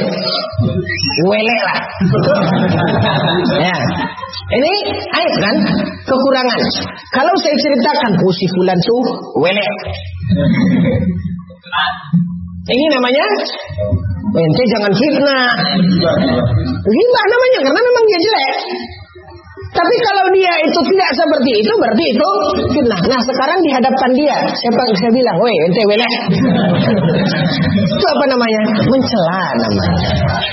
Kadang-kadang orang, Pak, kadang-kadang orang menjadikan alasan seperti tadi. Kok nyebut kesalahan, keburukan orang? Saya kan ada dia, saya sebutkan. Kan tidak ghibah. Ghibah itu di belakang dia. Iya, tapi sadar tidak tersinggung hatinya ente mencela dia? Karena ini tercela juga. Mencela, menyebutkan kekurangan orang. Maka ini adalah celaan. Ini adalah mencaci yang juga dilarang di dalam agama kita. La yaskhar qaumun min qaum. Janganlah sebagian kalian mencela sebagian yang lain. Nah, kembali kita kepada masalah tadi. Ikhwatal iman. Dalam masalah ketika kita menyebutkan kesalahan orang lain kepada seseorang, maka itu namanya ghibah. Kalau kita ingin nasihat bukan dengan celaan, makanya ada juga sebuah makalah yang harus kita baca. Kalau saya tidak salah, makalah ini sudah diterjemahkan juga, yaitu nasihat bukan celaan.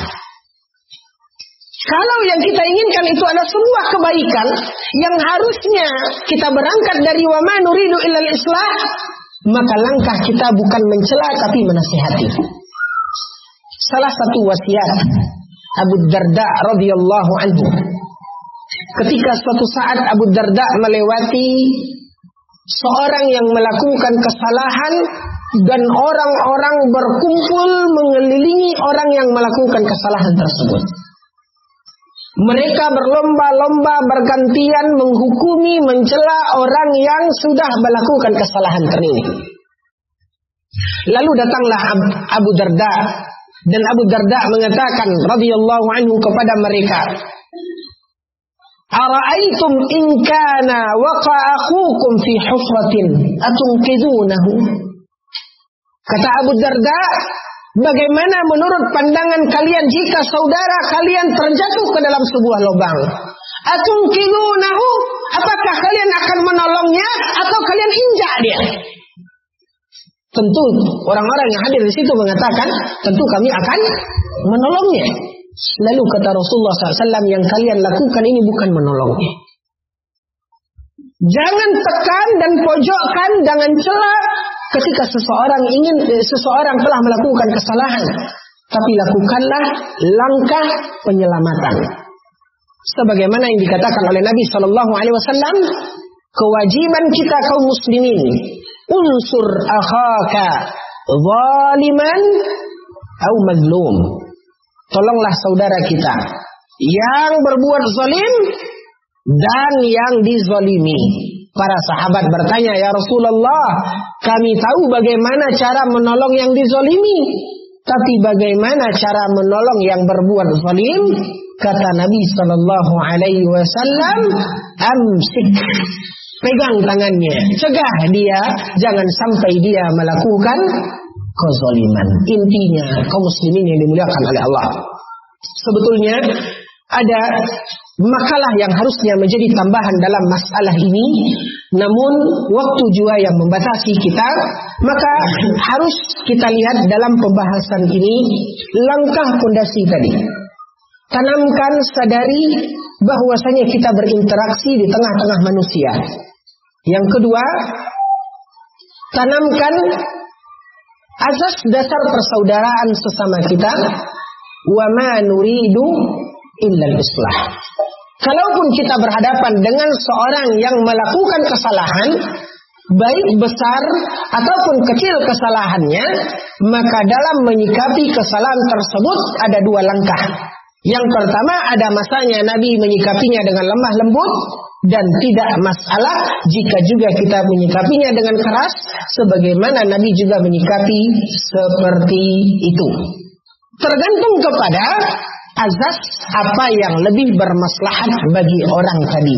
Karena selalu dan senantiasa tujuan kita dalam masalah interaksi dengan sesama kita, terlebih saudara-saudara, di mana kita saling mencintai karena Allah, maka tujuan kita tidak lain dan tidak bukan wa ma nuridu illal islah. Tujuan kita adalah yang baik. Sikapi dan jangan purukkan dia, jangan tekan dia ketika dia telah terjatuh ke dalam sebuah lubang, tetapi selamatkan dia dengan cara yang baik pula. Maka di sini kaum muslimin yang dimuliakan oleh Allah, tanamkan kebersamaan antara kita, di mana kita adalah bersaudara, bahu membahu di dalam kebaikan dan takwa. Wa ta'awanu 'alal birri wat taqwa wa la ta'awanu 'alal itsmi wal 'udwan. Jadilah komunikasi yang baik di antara kita, persaudaraan yang kokoh di antara kita, dan ciptakanlah keharmonisan, kebahagiaan, ketenangan di hati setiap kita. Tidak masalah ketika kita berbagi suka sebagaimana kita pun berbagi duka.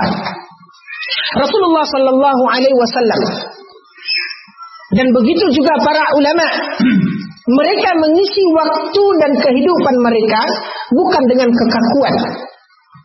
Rasulullah sallallahu alaihi wasallam adalah seorang yang mudah tersenyum. Dan Rasulullah sallallahu alaihi wasallam juga adalah orang yang suka untuk bercanda. Ini tidak begitu mengaji, sudah beberapa kali mengaji, yang tadi garis keningnya ini 3 jadi 13. Seolah-olah dengan pengajian itu saya heran, ada hadis untuk memutuskan urat senyum.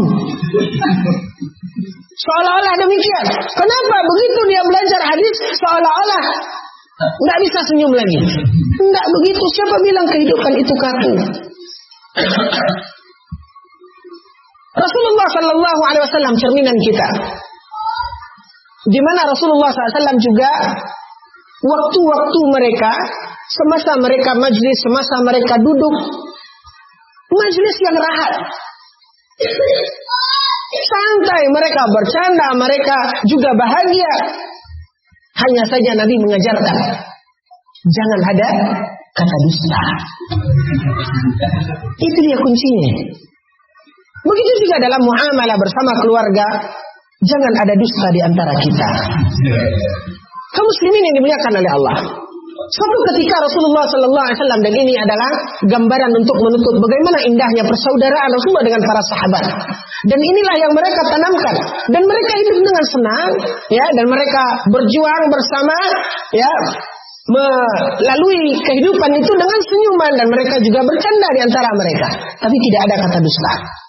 Diceritakan suatu ketika Rasulullah sallallahu alaihi wasallam duduk bersama para sahabatnya, lalu disuguhkan makanan kurma, biasalah. Seperti ikhwan-ikhwan kita disuguhkan sop kambing kan, enak. Rasulullah Sallallahu Alaihi Wasallam disuguhkan kurma, lalu makan mereka. Rasulullah Sallallahu Alaihi Wasallam makan dan mereka sambil bercerita.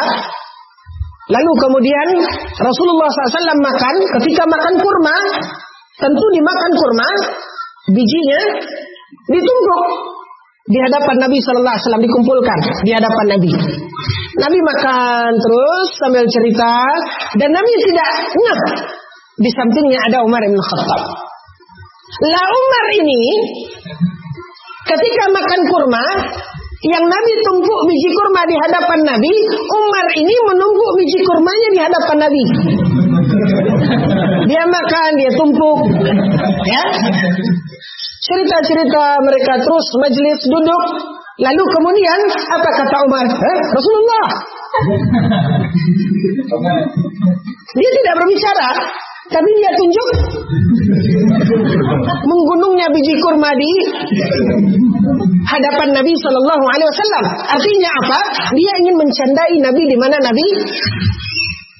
Nabi makannya sudah banyak tuh buktinya, sudah menggunung biji kurmanya. Lalu apa balas Nabi SAW? Coba lihat. Saya membayangkan, aduh betapa rahatnya duduk bersama mereka. Betapa bisa kita lepas, kita bahagia, senyum. Bukan dengan perut pening begini dari awal sampai akhir begini terus. Kaum muslimin ini dimuliakan oleh Allah. Apa kata Rasulullah Sallallahu Alaihi Wasallam? Umar. Rasulullah tunjuk pula di depan Umar. Isyaratnya apa? Kok dimakan sama biji-bijinya? Tapi Nabi tidak berbicara. Hanya dengan itu. Coba lihat. Ini sanad Rasulullah Sallallahu Alaihi Wasallam.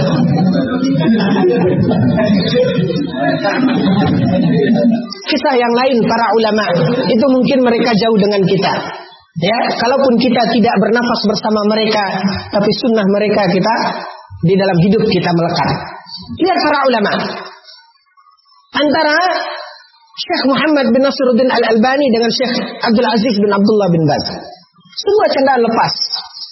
Ya, ketika ada orang yang mengadu, dan ini yang kadang-kadang juga, ya, ini berkaitan dengan masalah pembahasan kita. Sebagian ustaz kadang-kadang ada jamaah yang mengatakan, Ustaz, ada ustaz begini mengatakan begini, langsung, tidak bisa, itu salah, itu terpancing dengan hal yang seperti ini. Maka hati-hati, ya.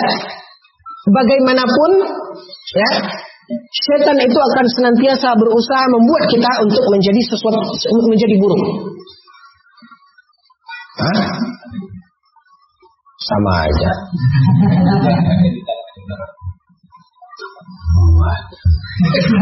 Baik. Apa namanya? Lupa anak-anak. Kalau ini saja Allah karena waktu juga. Oke. Ya, karena ada dua buku yang mungkin insya Allah bisa bermanfaat bagi. Enggak bisa. Ada pertanyaan lain. Saya sudah ajukan pertanyaan, tapi tidak terjawab. Atau yang sudah disampaikan tadi diulas kembali, ditanyakan kepada salah satu informasi atau ada yang bisa menjawab. Baik. Siapa yang bisa mengulangi judul makalah Syekh Abdul Muhsin Abbad tadi? Saya ulangi kembali pertanyaan, enggak masalah. Baik, ada pertanyaan silakan. Ada pertanyaan?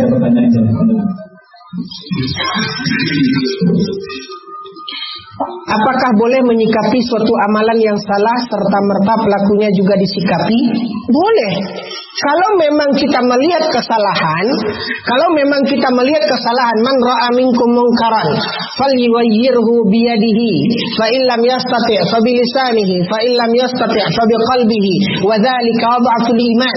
Spontanitas kita untuk menyikapi baik perbuatan atau pelakunya itu boleh, bahkan itu dianjurkan dalam agama kita. Permasalahannya yang terjadi adalah bagaimana cara kita menyikapi. Itu yang harusnya kita lihat. Kalau masalah menyikapinya ya harus disikapi. Cuman kita mesti hati-hati dan bijak sesuai dengan tuntunan dalam menyikapi kesalahan tersebut. Bagaimana menghadapi saudara muslim kita yang suka membuka aib saudaranya yang lain, padahal orang tersebut sudah mempelajari sunnah. Bukankah ketika dia membuka aib saudaranya itu adalah sebuah kesalahan yang juga harus kita nasihati? Maka langkahnya kaum muslimin yang dimuliakan oleh Allah, ingatkan saudara kita tadi. Ingatkan saudara kita tersebut. Hanya saja dalam mengingatkannya mesti hati-hati. Ada juga orang kadang-kadang melihat satu kemungkaran. Dia tahu sunnah tersebut, makan dengan tangan kanan, minum dengan tangan kanan.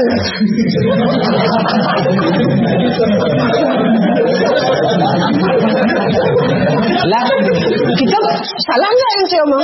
Benar. Kita disuruh makan dengan tangan kanan, minum dengan tangan kanan, karena setan makan dengan kiri, minum dengan kiri. Kan seperti itu. Kita berbicara bukan sesuatu yang darurat, sesuatu orang yang memang tidak mampu. Kita berbicara kehidupan ketika seorang mukmin dia mampu melakukan itu. Ya.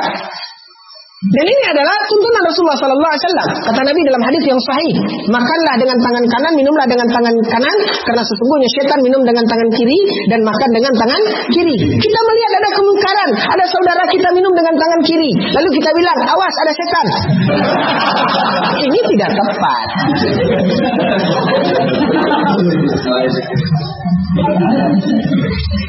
Ada sebuah metode di dalam ingkarul mungkar yang diceritakan di dalam sebuah riwayat ketika Hasan wal Husain masih kecil, dia pernah melihat seorang lelaki bapak-bapak yang tidak pandai berwudu. Tidak benar wudunya. Ya, entah gimana tidak diceritakan seperti apa dia wudu, karena ini aib juga tidak diceritakan. Yang pasti dia tidak pandai berwudu. Hasan dan Husain memang posisinya adalah cucu Nabi, tapi mereka masih kecil. Namun mereka sudah belajar dan tahu bagaimana cara menasihati. Sehingga kemudian dia tidak mengatakan kepada bapak itu, bapak ini udah ubanan wudu aja nak pandai. Tidak, dia tidak katakan demikian.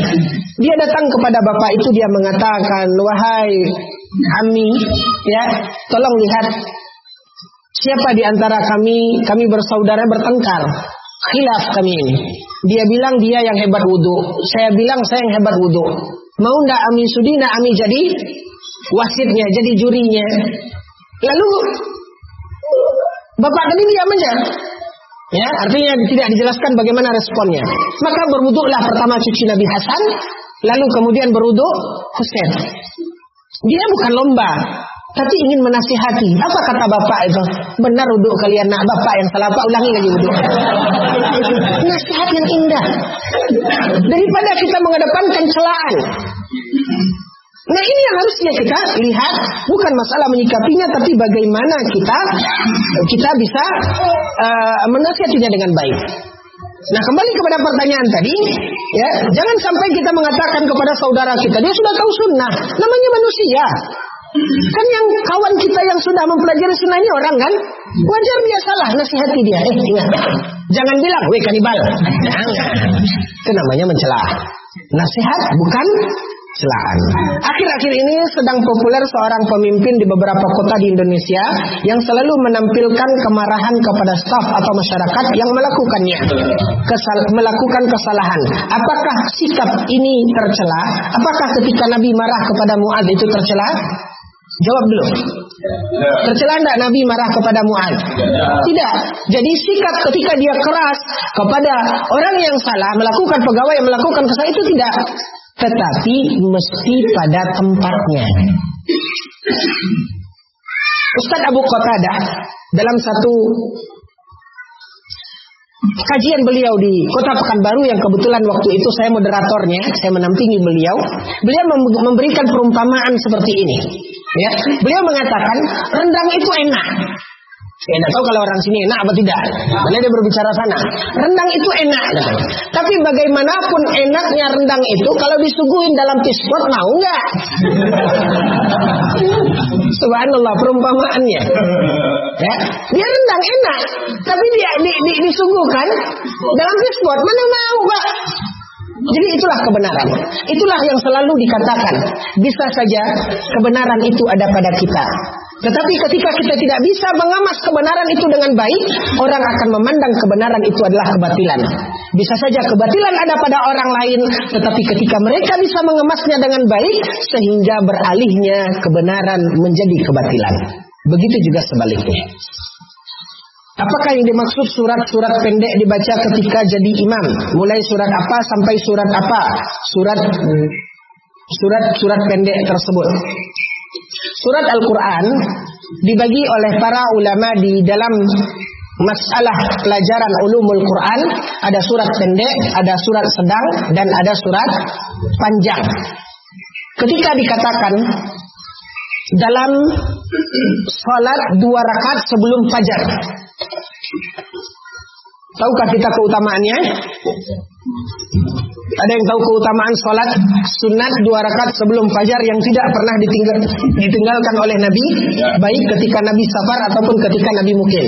Keutamaannya adalah lebih baik daripada dunia dan segala isinya. Nah, dalam sunnahnya salat 2 rakaat menjelang fajar tersebut itu dikatakan Nabi Shallallahu Alaihi Wasallam mentakhfifnya, memendekkannya, meringkasnya. Sampai-sampai Aisyah radhiyallahu anha mengatakan dalam sebuah hadis, "Fazanantu annahu lam yaqra bi Fatihatil Kitab." Saking ringkasnya salat 2 rakaat Nabi menjelang fajar itu, sampai-sampai kata Aisyah, Nabi ini baca Al-Fatihah atau tidak? Nah, artinya Nabi membaca pendek salatnya. Ini Ustaz nggak nyambung. Lain yang saya tanya, lain dijawab. Kan gitu? Belum, tunggu dulu, sabar. Saya tahu itu yang ada di kepala sebagian kita. Ini Ustaz kemana? Kok ditanya surat-surat pendek, kok jawabnya belum, sabar. Kita baru jalan ini. Ya. Nah, masalahnya adalah ketika dikatakan oleh Aisyah radhiyallahu anha, Rasulullah sallallahu alaihi wasallam meringkas salatnya seolah-olah Nabi tidak baca Al-Fatihah. Lihat di dalam hadis yang lain, apa yang dibaca oleh Nabi di salat yang ringkas tadi, maka dikatakan dalam hadis yang sahih bahwasanya Nabi membaca Qul ya ayyuhal kafirun pada rakaat yang pertama setelah Al-Fatihah, bukan langsung Qul ya ayyuhal kafirun. Ya. Karena ini salah paham juga, Pak. Kadang-kadang kita menyampaikan itu, orang salah tanggap. Ya. Saya pernah di dalam satu habis tawaf, ada sholat di belakang makam Ibrahim. Ya, rakaat pertama di manasik diajarkan kepada dia. Rakaat pertama baca Qul ya ayyuhal kafirun. Rakaat kedua baca Qul huwallahu ahad. Diajarkan di manasik begitu. Lalu dia pikir-pikir, udah beberapa hari sudah menjalankan itu, dia bilang, Ustaz, bukankah sholat itu setiap rakaat kita baca Al-Fatihah? Iya, tidak sah sholat yang tidak baca Al-Fatihah. Kok sholat di belakang makam Ibrahim tidak baca Al-Fatihah? Kenapa tidak baca Al-Fatihah? Iya, kami waktu manasik diajarkan baca Qul ya ayyuhal kafirun dan Qul huwallahu ahad. Seharusnya dijelaskan baca Qul ya ayyuhal kafirun setelah Al-Fatihah, ya, supaya orang tidak salah pandang. Baik, ini yang dikatakan dalam sholat 2 rakaat menjelang fajar tersebut. Maka kalau kita melihat surat-surat yang pendek yang seperti dibaca oleh Nabi ketika Nabi meringkas sholatnya adalah surat-surat seperti ini. Qul ya ayyuhal kafirun, Qul huwallahu ahad, dan yang sejenisnya, wallahu ta'ala alam. Apakah yang dimaksud dengan paham batiniyah yang dianut oleh Abdul Wahab bin Rustum? Ya, Abdul Wahab bin Rustum memiliki akidah batiniyah. Batiniyah artinya kebatinan. Ya, lebih identiknya kepada paham apa kalau di masyarakat Jawa? Wah, enggak tahulah saya. Ahlu Makkah adra bi syu'abiha. Ya, penduduk Mekah lebih tahu lubang-lubang tikusnya. Istilah itu Anda yang lebih tahu. Pokoknya dia hanya mengandalkan kebatinnya saja. Ya, masalah ini sudah dikaji studi lapangan. Ya, maaf, ini bukan rekomendasi, tetapi ini adalah salah satu risalah magister kalau saya tidak salah, Hidayat Nur Wahid, Al-Batiniyun di Indonesia. Ketika dia menyelesaikan S2-nya di Islamic University Madinah. Ya, tapi saya tidak tahu. Saya pernah membaca di pustaka tentang tesis-tesis mahasiswa yang sudah menyelesaikan program S2 dan S3-nya, ya, saya lihat bahwasanya tesisnya adalah al-batiniyun fi Indonesia, yang artinya kebatinan di Indonesia. Itulah kira-kira gambaran dari kebatinan tersebut. Bagaimana memperbaiki hubungan dengan saudara yang selama ini selalu suudzon pada keluarga kita. Apa kata Rasulullah sallallahu alaihi wasallam? Tahaddu tahabbu. Ya, saling berbagi hadiahlah kita, maka akan muncul rasa sayang pada kita. Salah satu solusinya dan langkahnya adalah selalulah kirim hadiah yang baik untuk mereka. Selalulah kita menjalin hubungan silaturahim yang kemudian kita berikan kebaikan dan hadiah apa yang bisa kita berbagi. Mudah-mudahan dengan itu akan tumbuh dan hidupnya kembali rasa sayang dan dekatnya kita dengan saudara yang selama ini senantiasa mengedepankan suudzon ini. Dan berdoalah kepada Allah Subhanahu wa taala, semoga Allah selalu memberikan hidayah kepada kita dan saudara kita ini, amin ya rabbal alamin. Istri anak adalah anak angkat dari bayi, telah ikut ibu ayah orang tua angkatnya. Apakah ayah angkatnya adalah mahram bagi istri anak? Jawab, Pak. Seorang anak perempuan diangkat oleh seorang ayah dan ibu, ya. Lalu kemudian anak ini sampai besar. Apakah anak angkat ini mahram bagi ayah angkatnya? Kenapa tidak? Pak, jangan tanya masalah yang tidak disebutkan. Kalau menantum di situ, ya. Anak angkatnya anak siapa? Jangan-jangan dia anak angkat adeknya enggak? Nah, itu mana? Jawab sesuai apa yang ditanyakan. Mahram atau tidak? Itu saja. Nah, ini latihan jadi konsultan. Mahram apa tidak? Tidak. Kenapa tidak? Tidak ada dalam dalilnya. Ahsantum. Baik. Pertanyaan berikutnya. Dan apakah ibunya mahram buat anak? Tidak. Buat anak-anak saya. Suami dari antum mesti sudah mahram. Apa mahram? Pikir dulu, Pak. Anak tahu. Ya masih. Ini rumusnya sama. Cuman kan saya nggak punya spidol. Rumusnya sama. Kalau ada spidol saya jelaskan. Ini bulat, ini peta. Ini menikah. Ya, ini anak angkat tadi. Nah, anak angkat ini dengan ayah angkatnya mahram apa tidak? Ini silang, Pak. Ya, tidak mahram. Nah, ibu angkatnya mahram enggak sama ini? Enggak. Mahram apa tidak? Tidak. Ya betul, tapi saya dengar iya tadi. Makanya heran saya. Kok Ami jawabnya enggak paham apa? Rupa saya enggak dengar. Baik. Apalagi pertanyaannya? Mantap, konsultan sini udah putus sudah gajinya. Kami membiasakan dari kecil mencium tangan beliau setiap saat keluar dan masuk rumah. Apakah boleh? Jawab. Ya. Tidak mahram. Tidak boleh. Ya. Istrinya itu karena orang tua angkat, karena selama ini dia menganggap itu orang tuanya, dia biasa cium tangan. Tidak boleh. Nah, karena istrinya cium tangan ke orang tua angkatnya, suaminya ini ikut latah salah pula. Latah salah dia namanya. Dia cium pula tangan ibu mertua angkatnya ini. Dia jadi salah. Baik. Bagaimana hukum KB dalam Islam dan bagaimana cara Islam memberi jarak antara anak yang satu dengan yang satu? Ya, berarti yang bertanya baru dua anaknya. Ya, kaum muslimin yang dimuliakan oleh Allah, kita tahu bahwasanya Nabi Shallallahu Alaihi Wasallam bangga dengan umatnya yang banyak. Ya, Nabi bangga. Kata Nabi, saya bangga dengan umatku yang banyak. Kemudian di dalam agama kita juga ada penjelasan dalam Al-Quran bahwasanya seseorang tidak boleh membunuh anaknya karena dia takut miskin, khasyata imlaq. Maka hilangkan ini dulu. Tetapi ketika melihat kondisi daripada seorang istri yang banyak anak, saking anaknya banyak itu, Pak, kalau kami bilang susun paku, rapat-rapat gitu, tapi tidak terurus, sehingga terabaikan suaminya. Ya, suaminya mau kata suaminya mau makan ya carilah, Ya, pakaian suaminya kadang-kadang udah copot 2 buah bajunya, nggak sempat istrinya. Baru ngambil benang mau jahit kancing bajunya, ya, nggak pernah bisa, nggak bisa ngapa-ngapain, Pak. Mau pergi kemana? Kadang-kadang keluar pakai motor, di depan 2, di belakang 3, udah begini sampai anak. Ibunya sudah kasihan, sebelah pantatnya di motor itu, hamil lagi. Nah, kaum muslimin yang dimuliakan oleh Allah, masalahnya di sini harusnya kita hilangkan, di mana kalau ketika kita melihat kemaslahatan di dalam ketika kita ingin melihat tercukupinya kebutuhan anak-anak kita, sehingga kita ingin adanya mengatur sehingga tidak setiap tahun bongkar mesin terus. Nah, ini kan suatu hal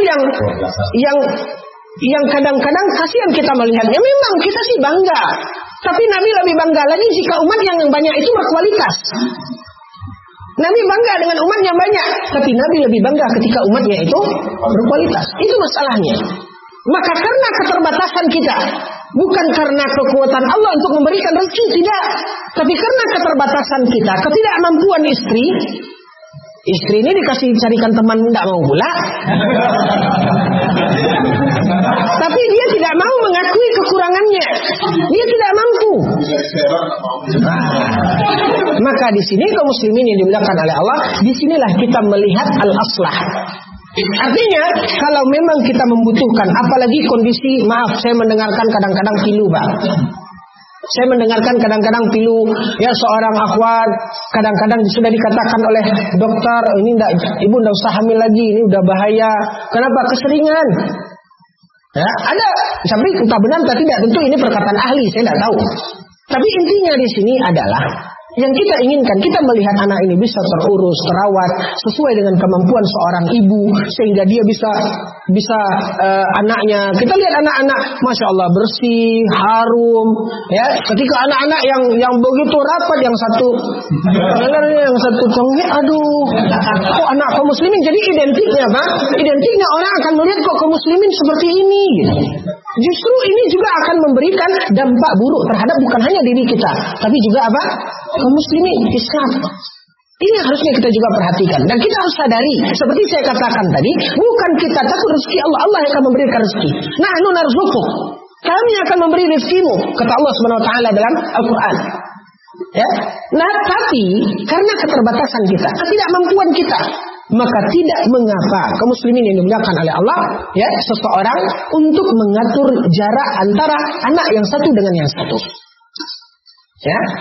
Akan tetapi dalam masalah kontrasepsi alat KB, ini adalah sesuatu yang ada di luar yang kita masukkan ke dalam tubuh kita.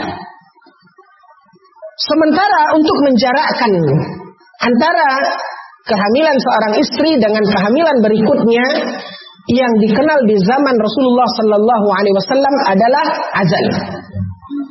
Disebutkan di dalam hadis, kunna na'zilu ala ahdi Nabi sallallahu alaihi wasallam fa'arafahu falam yanhana. Yang masih jomblo tolong tutup telinga. Kata Rasulullah sallallahu alaihi wasallam, kata para sahabat, kami di zaman Rasulullah melakukan azal dan Rasulullah mengetahui itu dan dia tidak melarang kami. Artinya, lihatlah kaum muslimin yang dimuliakan oleh Allah. Jangan kita hanya termotivasi bangganya Rasulullah di mana beliau memiliki umat yang banyak. Tapi akan lebih bangga Rasulullah ketika umat yang banyak tersebut berkualitas. Ya, dan inilah satu hal yang salah kita dalam menyikapinya, sehingga kita mesti melihat kepada ketentuan hukum yang ada. Kita tetap tidak setuju dengan alat kontrasepsi yang masyhur, yang dimarakkan, ya, karena itu bukan datang dari Islam, ya. Akan tetapi ketika bermaslahat, apalagi ketika si ibu sakit, si ibu kondisinya lemah, kemudian lihatlah anaknya tidak terurus, yang satu sakit, yang satu demam, yang satu batuk, yang satu pilek, ya, akhirnya apa? Kotak-kacir semuanya, tidak terurus. Nah, sangat disayangkan kaum muslimin yang dimuliakan oleh Allah. Bahkan ketika anaknya banyak, ada di antara ikhwan kita, ya, kita bukan menceritakan aib, kekurangan, tapi ini untuk pelajaran, di mana anaknya banyak, Yang satu tidak terus, yang satu entah kemana, yang satu tidak lagi sekolah.